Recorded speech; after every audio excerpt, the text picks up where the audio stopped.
Beer on the Run podcast. Beer on the Run podcast. This is what you need. You don't even know you need it, but you need it. Trust me. You need this in your life. This in your life. Thursday is Sloppy Moose. Strange. Okay. All right. So we have a slushy machine and we make fireball slushy. Let's talk about tacos. I say, who is Ted Danson to Ted Danson? I could do a naked beer mile. I really enjoy doing this. Clint's wearing a shirt just for you. Yeah, I saw that. I actually was watching the spring training game a little bit while I was working. My computer's in a place where I can kind of hear what Jimmy's watching too. And I was like, oh my God, it's so nice to have baseball on, even if it's primarily in the background. So good, but I'm glad they went with putting the names on the back of the uniforms because the Giants are so different this year that I'm looking at all of them going, turn around so I know who this is, Yeah. I mean, it's baseball. There's 160 games to learn it all. Mm-hmm. And honestly, it doesn't matter until the last month anyways. Kind of. Second half. I always say second half, yeah. Last year was little. I mean, the Dodgers were the best team. I will give you that. Yeah. But only one half of a season. Fair. Well, Dodgers they usually come in the third and leave in the seventh, so it's on par. And the excuse is traffic, but that's BS. Real fans stay the whole time. I've stayed extra innings in the cold. Chavez Ravine gets really cold, and just put a jacket on and stay. Yep. And you're in your blue. I love this. Kate, so thank you for coming on. Do you want to quickly introduce yourself? Yes. Hi, everybody. Thank you so much for having me on. My name is Kate Martini Freeman, and I know Jack through running, and I was asked to come on, I think primarily because I've run with you, Jack, and I've coached for, 15 years now, for the most part, off and on. And I first got into running because I wanted to run a marathon. It was one of those things that was on my bucket list. And then I loved it. I loved training for something and kept at it. So my husband and I had a running team, the Coyote Running, down in SoCal, and we've done marathons to ultras. And I've helped people for, I think, 15 years now, maybe, 12, 15 years, something like that. I don't know. And let's see, what now? What's next? Yeah. I feel like I can do that over, but. Yeah, no worries. One of the reasons I wanted to have you on is, you've been a big part of my running career as a coach, as a friend, as just a bit of motivation. And you've recently started a new motivational program called Run Quickie, and love to have you talk about that later on as we go through your journey. This is a beer podcast. This is a running podcast. Sometimes it's both. Today, it's going to be a running podcast. In honor of you, I am drinking the Athletic. It's a non-alcoholic beer. This is the All Out Stout. I haven't had this one yet, but all my friends tell me that they don't know how they make this because it tastes really good. So I'm looking forward to this. I'm glad I get to see it because I haven't tried it either. So I can't wait. And Clint, what do you have today? I saw that you had a lager of some sorts. I went light. I did not go non-alcoholic, but I went Trimmer California light lager. It's 4.5%, and the thing is alive, just still bubbling away like champagne. It's pretty. Okay, so in honor of you guys, I have one too. Boop, boop, boop. It's my favorite right now. Whoa, can you see it? Yeah, the Lagunitas. I can turn my background off. It's the IPNA. Ta-da! So yeah, and I'm pretty much an open book, especially after having 2 children. I've got plenty of stories, great ones and, really hard ones.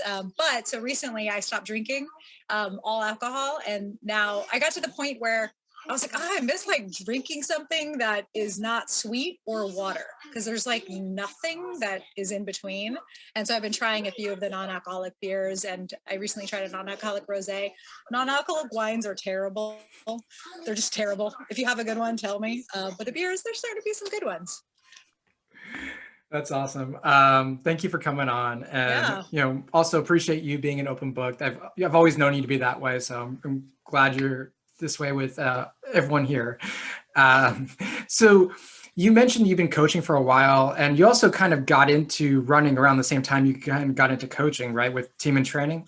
Sorta. The timeline is I ran my first marathon in 2002 and I was 20. I remember because at the finish line, oh, this is perfect for you guys. It was the Kona Marathon. So it was in June in Kona, like 6 miles past like lava fields, but then the rest of the course is beautiful.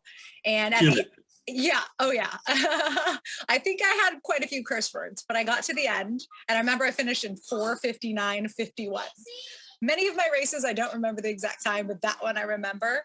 And I remember there was this little like Kona, is it Kona Lager, Kona Brewing? Kona Brewing. And they had a little tent and I walked over. I was like, I just finished the marathon. I need a beer. And I was like, please don't card me. Please don't card me. I'm only 20. And they didn't. I was like, yes.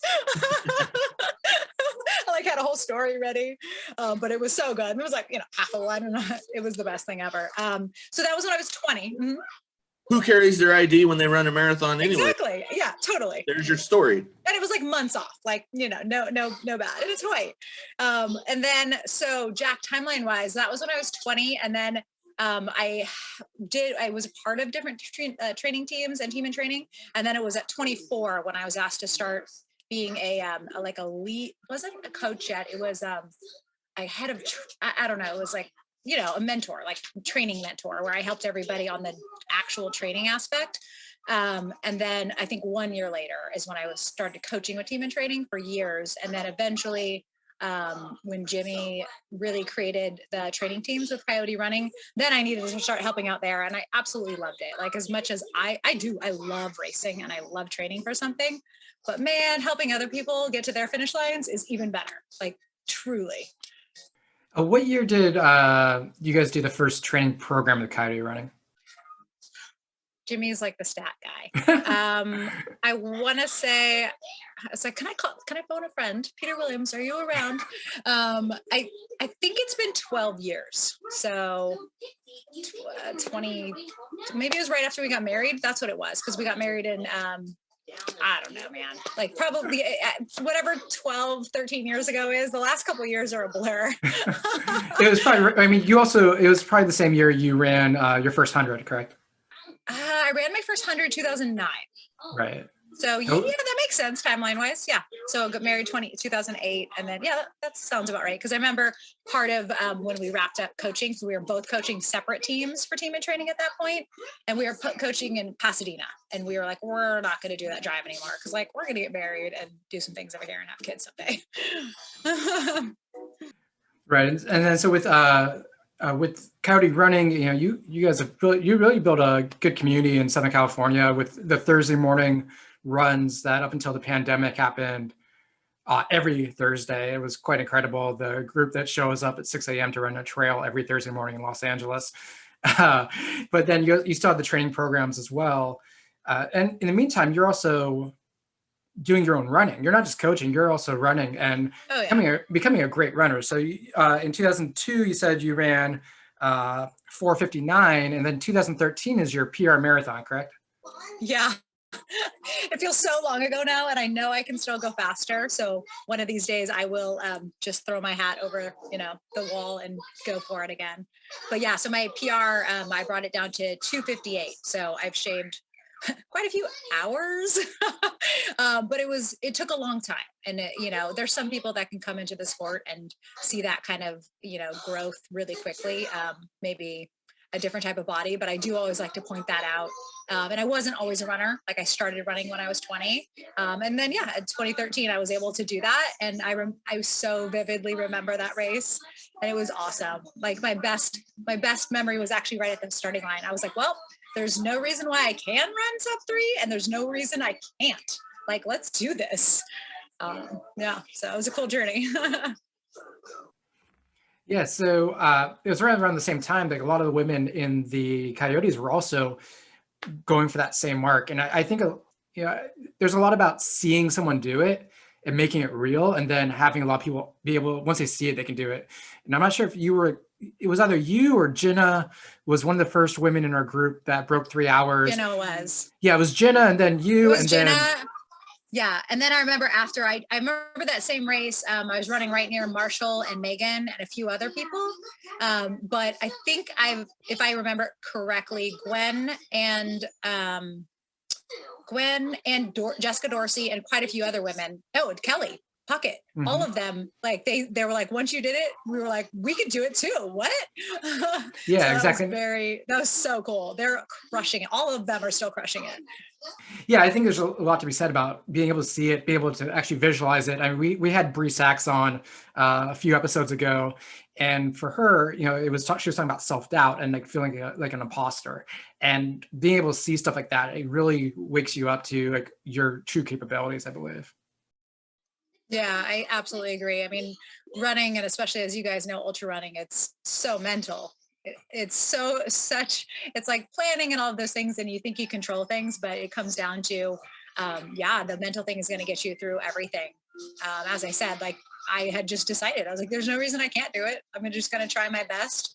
And I've also, I think, coaching so many people and seeing so many people in so many different situations has really helped me as well learn. And obviously running the hundreds, you know, immediately I learned, oh, this is not linear. So it's such a good reminder for people. And I've had runners come back and say that same thing where in the middle of a race, it's like, well, our minds, it's like you're using everything. So it's hard to bring your mental A game too, but it's like you have a plan, you have multiple plans, you have your backup plans, but ultimately, yeah, you do have to just power that like self-confidence and stick to the plan as much as you can, because things are gonna blow up, things are gonna go awry. But I always remind people to just like be where you're at and don't get attached to where you're at. Like if it's really, really terrible, it's gonna get better again. I mean, it's probably not always gonna be terrible, but if it's really, really good, you're not always gonna feel that good staying at that pace. Like it's going to keep changing. You related the hundreds to marathon, and that's what you answered my question that I had right there at the end on knowing that the lows are not that long. They're not infinite. There's going to be a high. So how directly relatable it was to a fast marathon time like that, a sub 3 hour marathon. For me, how that directly was, and it was hell at the end of that too, like that sub 3 for me. Cause one, I had to like pee, but I couldn't stop. Like there was no stopping. And I, like in an ultra, you're like, just get to the next aid station. Right. So for me in the fast marathon, it's counting the minutes. I'm like, dude, you can hold it together for 18 minutes. Like this is minutes. And then towards the end, I'm like, dude, it's like 5 minutes, like 5 minutes of pain, 5 minutes of pain. That's it. I will literally break it down in minutes, especially when you are running a marathon, because even if you're 4 hour, 5 hour, whatever it is, your second half, your last, it's really the last hour. That's kind of the hardest part. And if you think about all that you've trained and all that you've done and all that you've put into everything, and like your whole season, your whole running career, everything, whatever it is, 1 hour, I mean, like, come on, do your best for 1 hour. Like, you got this. So I'll literally just count down. So for the listeners that haven't done both, we all have a joke. What hurts worse, a fast marathon or a 100-miler?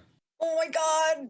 You know, most people would say the marathon, but I got to say for me, it's the 100. Like, it's the 100. Well, how about a 5K, a fast 5K then? No way. 5K, 10K, no, nothing. No. That's easy. Like I don't even care.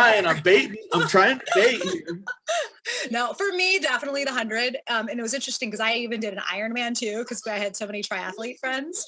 And I was like, well, I got to do an Ironman because I was a swimmer in school. I didn't start running until after school. And a lot of people would relate to the Ironman to an ultra marathon or even 100. I was like, no, Ironman, like 50 miler for me. Okay. But yeah, 100 miler, another thing. Childbirth, C-section, worse though. C-section worse for me. I'm just saying. I'm gonna keep it real. I have 2 kids, neither was C-section, and I was in there for both of them, and I will never compare that to any run that I've ever done in my entire life. You can't. You really can't. My wife's way stronger than I am. Wait, let me clarify something. Becca had 2 kids. Correct. Rebecca had 2 kids.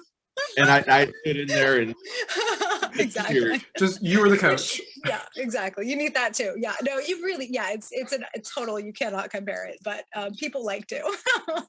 But yeah, for me, definitely 100 miler. But I also, I don't know, like I always told myself like, oh, maybe in my 40s, I'll like really try out and try to like apply myself and try to win an ultra or something. But then now with the kids being as young as they are, I was like, I don't know if that'll happen. And I just don't think it's my distance as much as, you know, so many friends of mine are like, it's all about the 100 miler. 50K is still my favorite. It just is. It's, you know, you can run fast and you can still get a meal the same day. I like that. We could have gone a whole lot longer. And We do get that magic again. It happens every year. What, the third weekend of May? Because you have a bachelor's in toxicology? Yeah, I do. Bachelor of Science. And you're having a beer after a run. So please tell us that a beer is good for you after a strenuous workout.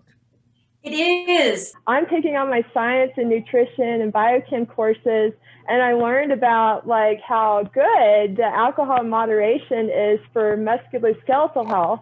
I'm loving the science behind beer, you know, behind alcohol. Well, today is the day that I learn if I'm faster than a turkey. Yeah, around this time last year, I had finally almost achieved beer running group Nirvana. The first thing out of my mouth was, how do I quit smoking? You know, and do you think I can run 50 miles? Bye. Bye. Nailed it.